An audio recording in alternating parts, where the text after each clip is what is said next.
Yun, so mapagpalang araw sa lahat mga lods. Good morning, good morning. Tanggap tayo ng medyo malaki-laking trabaho ngayon.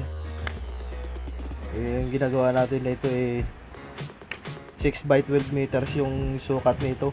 Saka yung lalim niya 4 meter. Pinahukay na ito nung backhoe nung mga nakaraang araw. Yan yung mga lupang naiakyat. Sobrang dami. Saka itong lupa nito yan. Yung palang ginagawa natin na ito imbakan ng tubig. Yung tawagin na reservoir. Para ito sa para sa tangke na yan na malaki. Na pag summer kasi kailangan ng tubig yan. Saka para sa fire hydrant na rin. Yan yung gagamitan yan.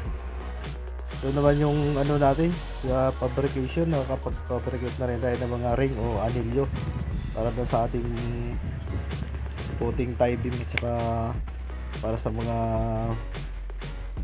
pang pang bracket poste.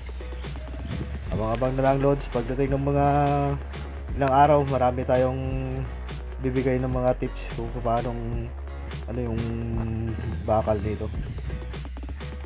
Saka kasama pa rin natin tong pangmalakasan natin na pambaluktot. Ayan, yan din yung mga nakaraan video natin yung ginawa natin.